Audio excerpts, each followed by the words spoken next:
What is up, YouTubes? So we are here to do an AMA. So for those of you above 30, that stands for Ask Me Anything. So we went on Instagram and asked people to ask, whatever they wanted to know, whether it's about the year 2020, about anything, everything. We're now getting started into 2021. And I figured it'd be a good time to just, see how you guys are doing. Check in, answer some questions, have some fun, get a little silly. Some of these are pretty funny, so we'll get right to it. How about that? Let's do it.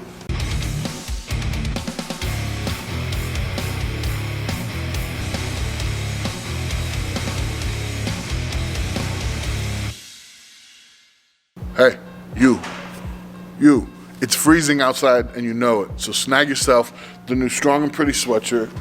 Okay, right here, right there. It'll keep you nice and snug. Make sure you get through the rest of this winter with all of your limbs still attached. Just make sure you hit the link below. Check out what we got. Got some of these pretty zip ups and a couple others. My favorite is obviously Skull and Bones. That's my family flag if you didn't know it. So hit the link below and enjoy the rest of the video. Like and subscribe. Don't make me come through here and get you. Do it. First up, we have, when are you gonna push the log press record? And also, Happy New Year. Well, Happy New Year to you too. Log press record, I had a shot at doing it at the Shaw Classic. As I told you guys before, I was ready. I was feeling good, ready to do it, and had some family stuff happen and ended up not going. So, I've looked at the schedule, I've looked at what's happening next year, and it looks like the first opportunity I'm gonna have to do the log press record will be April 4th at a Giants Live, and you bet your sweet ass I'll be ready for it. So April 4th, you guys be ready to see that little standings board in our heads. We'll have the American flag on top again with the American Monster written next to it. How was filming The Strongest Man in History and taking some of Paul Anderson's legendary lifts? Filming that show, it was a ton of fun. It was traveling the world with your friends and working out, and it was a good time. So I felt very fortunate that I got to do that stuff. There's so many historical lifts that we recreated and did. Paul Anderson's press, we did in front of Paul Anderson's statue in Georgia. We went into his basement where he used to train and got to see, man, it's crazy to think this guy was training at a time where everyone was telling him weightlifting was stupid and bad for you. Weightlifting was unhealthy. It's kind of like, 2020 with who's essential and who's not. But everything in his life had pushed him away from weightlifting, and he didn't have much opportunity. So he created his own little spot in his basement, and he had to dig out a little hole to put the weights in. He had all this stuff that he had to manipulate just in order to be able to even work out a little bit. It was the dedication that it took for him to get there was mind-boggling. Like today, we can all go to different gyms. I mean, I know some of you probably watching this still can't go to gyms because you live in communist dictatorships. But for the most part, we have so many choices, so many opportunities. It's like we kind of have to choose to ignore that they're there. It's like the health food section at the grocery store, if you don't want to see the vegetables, you've got to force yourself not to see them. For him, he had to go against all the science of the day and all the arguments of people. Even football players didn't lift weights. He had to go against all of them and find a little spot in his basement, dig a hole to put the weights in and lift the weights in and out of it and stuff. And so for me, a lot of the stuff that I really took from the show, a lot of that stuff was just an understanding of how motivation and destiny and self-resilience and all that kind of stuff, how that really, really matters, and what it really means to a sports, to strength athlete, to anybody who wants to be successful. You know, today we have a lot of people who are like, oh, what's your motivation? And it's Motivational Monday, and you can do this thing. And it's like, all that stuff is well and great when you can snag motivation off the walls and run with it. But to be truly successful, you've got to be willing to go against everybody, to go dig a hole in your basement, and to work out alone. And I mean, that goes above motivation. That goes above anything that you can pick from one of these Fitspirational quotes. That's drive. The biggest thing that I took from all of that was an inner strength, a drive. I really honed in on what it takes to be great. I got to be around a lot of great people, and I'm always going to be grateful for that. Who would you rather fight, Eddie Hall or Brian Shaw? I wouldn't want to fight either of them.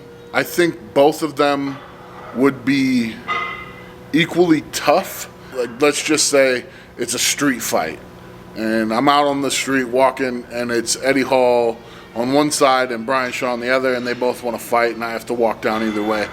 And it's going to be a normal outdoor brawl type of thing, not an MMA fight, none of that. No boxing gloves.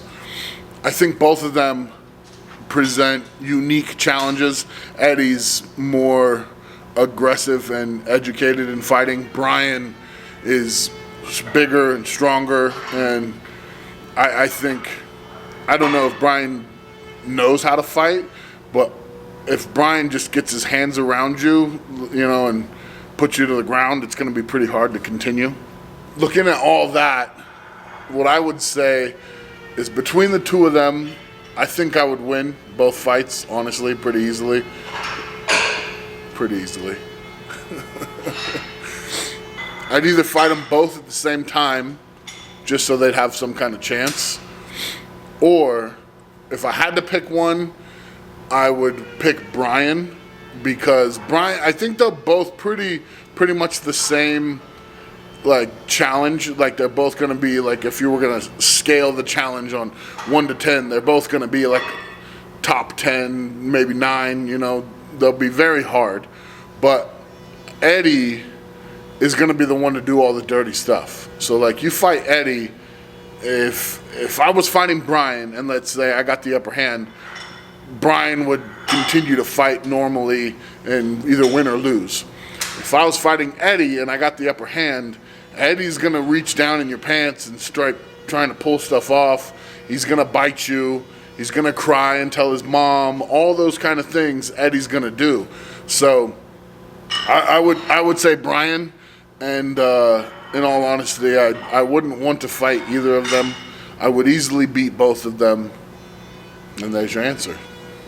I know you're not retiring and you've got a lot of good years left in you, but when you do retire, what do you hope will be the mark you leave on the sport?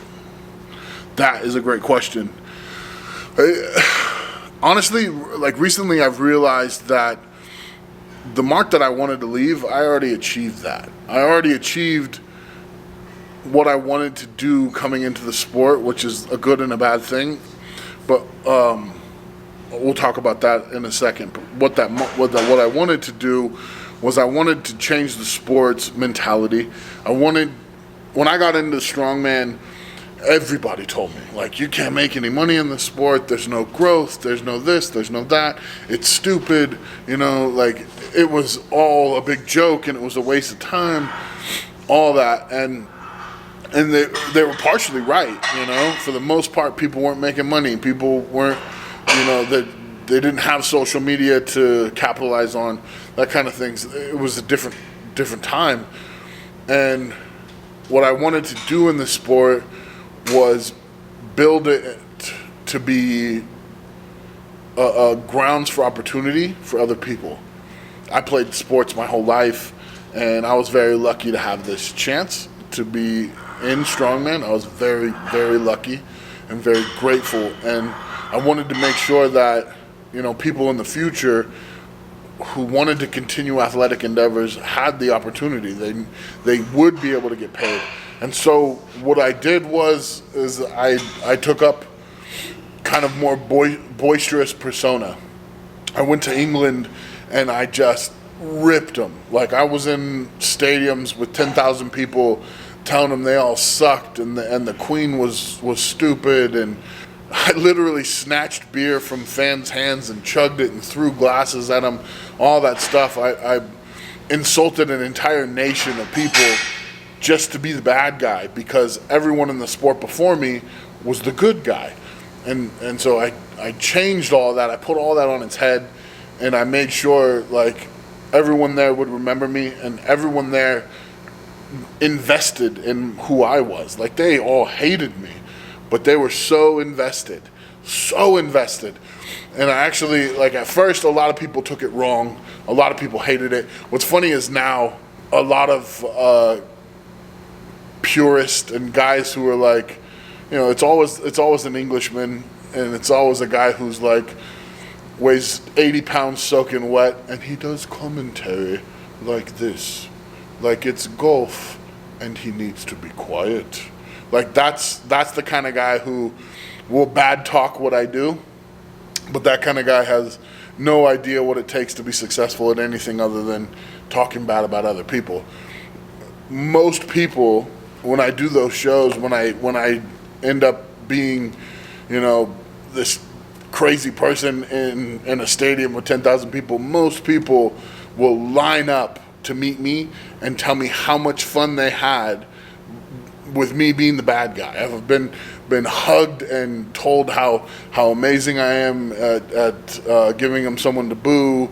You know, to getting people that weren't invested in the sport. Like, you know, a guy brings his girlfriend and she doesn't care about the sport, but all of a sudden there's this guy out there who's talking bad about stuff she loves, and then she's ready to like go crazy, and now she's this huge strongman fan. And I have countless stories like that of people, or people bring their parents and all that, and it's a different aspect of entertainment.